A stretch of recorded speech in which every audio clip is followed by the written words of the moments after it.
देखिए अब अध्ययन करेंगे कि काकरोच का वक्ष और उससे संबंधित जो उपांग है। ठीक है, तो काकरोच का वक्ष,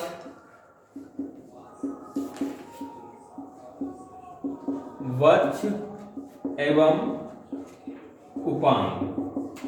ठीक है, उसके थोरैक्स के बारे में अध्ययन किया जाएगा। थोरैक्स एंड इट्स अपेंडेज जो होते हैं। ठीक है, वक्ष जो होता है इनका 3 भागों में बटा होता है। अग्रवक्ष, इनका वक्ष जो होता है 3 भागों में बटा होता है। अग्रवक्ष जिसको हम प्रोथोरैक्स कहते हैं। क्या कहते हैं? प्रोथोरैक्स। ठीक है, और दूसरा है मध्यवक्ष, इसको अंग्रेजी में क्या कहते हैं? मीजोथोरैक्स। ठीक है, और तीसरा हो जाएगा पश्चवक्ष, मेटाथोरैक्स। ठीक है, ये जो है इनका वक्ष जो होता है वो 3 भागों में बांटा जा सकता है। अग्रवक्ष प्रोथोरैक्स, और मध्यवक्ष मीजोथोरैक्स, और पश्चवक्ष जिसे हम मेटाथोरैक्स कहते हैं। अब देखिए ये 3 खंड पाए जाते हैं। इन तीनों खंडों में प्रत्येक में एक एक जोड़ी क्या होती हैं? टांगे होती हैं। अर्थात काकरोच में 3 जोड़ी टांगे होती हैं, इसीलिए इसको हेक्सापोडा भी कहते हैं। क्या कहते हैं इसको? हेक्सापोडा। मतलब क्या कहेंगे? 6 पैर वाला। बोल गए? कैसा प्राणी है ये? हेक्सापोडा प्राणी है, 6 पैर वाला प्राणी है। इसमें जो है 3 जोड़ी टांगे पाई जाती हैं, और एक एक जोड़ी, प्रत्येक वक्ष के भाग में एक एक जोड़ी जो है टांगे पाई जाती हैं। और इसके अलावा 2 जोड़ी पंख भी पाए जाते हैं। कितने जोड़ी? 2 जोड़ी पंख पाए जाते हैं, जो कि क्रमशः मीजोथोरैक्स और मेटाथोरैक्स पे लगे होते हैं। समझ गए? मीजोथोरैक्स और, अर्थात 2 जोड़ी पंख जो है खाली मीजोथोरैक्स और मेटाथोरैक्स में पाए जाते हैं। 2 जोड़ी पंख, अर्थात अग्रवक्ष या प्रोथोरैक्स में जो है ये पंख नहीं पाए जाते हैं। ठीक है, वक्ष के प्रत्येक खंड का बाह्य कंकाल काइटिन के 4 स्क्लेराइड से ढका रहता है। इससे पहले चर्चा कर चुके हैं। ठीक है, जैसे ये वक्ष हो गया, काकरोच ये वक्ष है,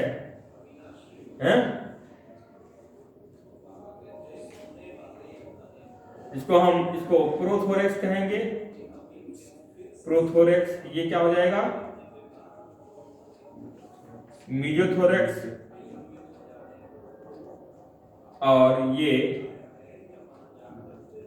मेटाथोरैक्स। ठीक है, ऊपर वाली जो प्लेट होती है, ऊपर वाली जो प्लेट होती है, जो कि सबको, चाहे ऊपर वाली हो, चाहे नीचे वाली प्लेट हो, चाहे साइड वाली प्लेट हो, इनको सबको क्या कहेंगे? स्क्लेराइड कहेंगे। ऊपर वाली क्या कहलाती है? टरगाइड। नीचे वाली क्या कहलाती है? क्या कहलाती है? स्टर्नाइड। ठीक है, और साइड वाली क्या कहलाती है? प्लूरा या प्लूराइड। ठीक है, ये 3 प्रकार की प्लेटों से ये पूरा वक्षी भाग जो होता है ढका रहता है। समझ गए? तो ये काहे की बनी होती हैं? काइटिन की बनी होती हैं, और संधि कलाओं से आपस में जुड़ी होती हैं। संधि कलाओं से, ये नहीं पूरी प्लेट है, यहाँ ये संधि कलाओं से इस तरीके से, जैसे ये प्लेट एक हो गई और ये दूसरी प्लेट हो गई, तो ये तीसरी प्लेट हो गई, इस तरीके से, और ये आपस में जो है कैसे, ये संधि कलाएं हैं। ये क्या है? ये संधि कलाएं हैं, इनसे जुड़ी रहती हैं, जिसके कारण क्या है कि आसानी से मुड़ सकते हैं। ठीक है, पूरी बॉडी को ये मोड़ सकते हैं, क्योंकि ये मुड़ते समय ये संधि कलाओं के माध्यम से प्लेट एक दूसरे के ऊपर चढ़ जाती हैं। स्क्लेराइड जो है एक दूसरे के ऊपर चढ़ जाती हैं। ठीक है, तो ये बच्च की बात हो गई। बच्च में जो है ये बच्च जो है स्क्लेराइड से ढके रहते हैं। अब बच्च के उपांग की बात करते हैं तो मुख्य रूप से उपांग जो होता है इसमें पैर ही होते हैं, 3 जोड़ा पैर ही होते हैं। क्योंकि देखिए उपांग की बात आती है ना, उपांग का मतलब होता है जो खंडित होता है। तो क्या है, ये पैर जो है इनके खंडित हैं, समझ गए। पंख की बात आती है तो देखा जाए तो वास्तव में पंख जो होते हैं वो खंडित नहीं है, हालांकि बच्च में लगे तो उसका अध्ययन किया जाएगा, ठीक है। लेकिन मुख्य इसके उपांग जो है वृक्ष के वो कौन सी हैं, टांगे ही हैं। 3 जोड़ा टांगे हैं जो कि तीनों खंडों में एक एक जोड़ा पाई जाती है। कहां पे होती है, वृक्ष के प्रत्येक भाग के अधर तल पर होती है। वृक्ष के प्रत्येक भाग के अधर तल पर जोड़दार टांगे पाई जाती हैं, जिसके आधार पे इसको आर्थ्रोपोडा में ही रखा गया है। किसके आधार पे, जोड़दार पैर के आधार पर। मेन पॉइंट तो यही है आर्थ्रोपोडा का, ठीक है। 3 जोड़ी टांगे होती है, प्रत्येक की संरचना एक समान होती है। तो एक टांग का अगर अध्ययन कर लेंगे तो बाकी की जो 5 टांगे बची हैं उनका भी अध्ययन एक साथ में हो जाएगा, क्योंकि एक जैसी संरचना होती है, ठीक है। तो इनके जो पैर होते हैं वो कैसे होते हैं, नखर युक्त होते हैं, अर्थात इसमें क्लाउड पाए जाते हैं, अर्थात इसमें नाखून जैसी संरचनाएं पाई जाती हैं। टांगों की सहायता से काकरोच तेजी से दौड़ सकता है। प्रत्येक टांग 5 भागों से मिलकर के बना होता है। प्रत्येक भाग को क्या कहते हैं, पोडोमियर्स कहा जाता है। प्रत्येक भाग को क्या कहते हैं, पोडोमियर्स कहते हैं। तो पहला भाग क्या हो जाएगा, कोक्सा।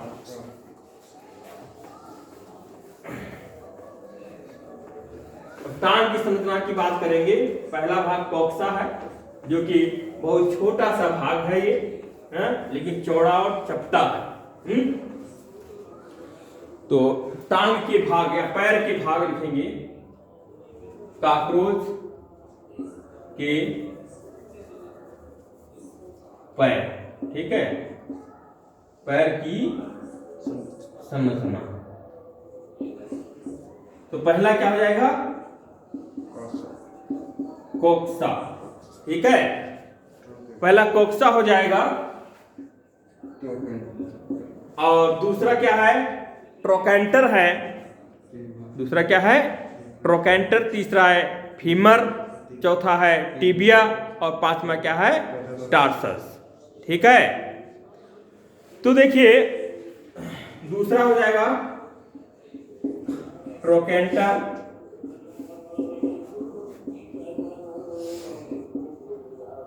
और तीसरा क्या है, फीमर, और चौथा क्या है, टिबिया,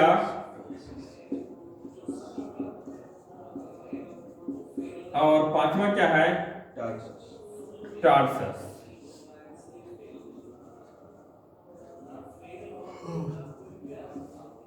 टार्सस, ठीक है। ये जो है 5 खंडों से मिलकर के जो है ये पूरा काकरोच का पैर, एक पैर बना हुआ है। ट्रोकेंटर जो है टांग का सबसे आधारी भाग है। यह चौड़ा तथा सुगठित होता है। और ट्रोकेंटर जो है ये छोटा सा भाग है, यह एक और कोक्सा से, दूसरी ओर फीमर से जुड़ा हुआ है। जैसे ये जो है धड़ से जुड़ा रहता है, ये क्या है, ये धड़ से जुड़ा हुआ था, इसको क्या होते हैं, ये कोक्सा है। क्या है ये, कोक्सा। यहां पे एक छोटा सा भाग होता है, ये क्या कहलाता है, ट्रोकेंटर कहलाता है। ट्रोकेंटर, ठीक है। और ये लंबी संरचना होती है, ये फीमर कहलाती है। क्या कहलाती है, ये फीमर कहलाती है। उसकी बाद में फीमर के बाद क्या है, टिबिया है, ठीक है। इस तरीके से टिबिया, इन पर भी काफी सूख पाए जाते हैं। और उसके बाद ये खंडी जो है, ये क्या है, ये टार्सस है। क्या है ये टार्सस हो जाएगा, ठीक है। ये टिबिया हो जाएगा। तो ये 5 खंड हो गए कॉकरोच के पैर के, ये 5 खंड हो गए। ठीक है, कॉक्सा, ट्रोकेंटर, फीमर, टिबिया और टार्सस। ठीक है, अब एक एक का अध्ययन करेंगे। ये आधारी भाग है, छोटा आधारी भाग है, सुगठित भाग है। ठीक है, तो कोना संरचना। ट्रोकेंटर भी बहुत ही छोटा, सबसे छोटा ट्रोकेंटर ही होता है, जो कि कॉक्सा और फीमर को जोड़ने का कार्य करता है। उसके बाद फीमर की बात है। फीमर जो होती है लंबी और चौड़ी संरचना है, और यह चौड़ा सा लंबा भाग है। इसके ऊपर काइटिन के सूक, इस पर भी काइटिन के सूक लगे होते हैं। ये काइटिन के सूक लगे होते हैं। ठीक है, उसके बाद देखिए टिबिया, पहला ये पतला सा लंबा भाग है, पतला, और ये भी लंबा भाग, पतला और लंबा भाग है। और इस भाग के ऊपर भी काइटिन के बने सूक लगे होते हैं, और जिसको हम टिबियल स्पर कहते हैं। इसको क्या कहते हैं?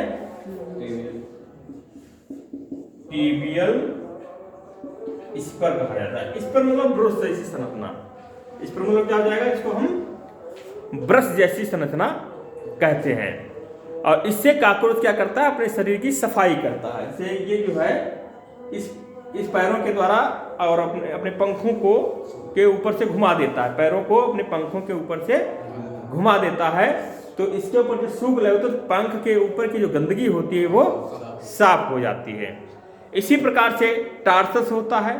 टार्सस जो है टांग का अंतिम भाग है, और इसमें कुछ विशेष संरचनाएं पाई जाती हैं। यह 5 खंडों से मिलकर के बना होता है। कितना होता है? टार्सस जो होता है वो 5 खंडी होता है, और प्रत्येक खंड को जो है क्या बोलते हैं? टार्सोमियर्स बोलते हैं। इसे प्रत्येक खंड को क्या बोलते हैं? पोडोमियर्स कहा जाता है। चाहे ये है, चाहे ये हो, चाहे कोई भी इसका खंड हो, क्या कहेंगे इसको? ये पोडोमियर्स है। इसी प्रकार से टार्सस के जो खंड होते हैं वो क्या कहलाते हैं? टार्सोमियर्स कहलाते हैं। इन पर भी सभी खंडों पे सूक लगे होते हैं। इसकी निचली सतह पर चिपचिपी गद्दियां लगी होती है, इसको प्लैंटुली कहा जाता है। इसकी जो निचली सतह होती है, जो निचली सतह होती है, वहां पर क्या लगा होता है? चिपचिपी गद्दियां लगी होती है, इसको क्या कहते हैं? प्लैंटुली कहते हैं। इस गद्दियों से क्या करते हैं? चिपचिपी गद्दियों से किसी ऊपरी सतह पर या दीवार पर आसानी से चढ़ सकते हैं प्लैंटुली के माध्यम से। टार्सस के अंतिम खंड को, जो कि प्री टार्सस कहलाता है, इसके सिरे पर मुड़े हुए 2 नखर जो है, नखर जैसी संरचनाएं पाई जाती हैं। इस तरीके से इसमें नखर जैसी संरचनाएं भी पाई जाती हैं। नखर जैसी से क्या? नखर ही पाए जाते हैं। दोनों नखरों के बीच में कुछ मुलायम गद्दियां लगी होती हैं। यहाँ पर इसको हम एरोलियम कहते हैं।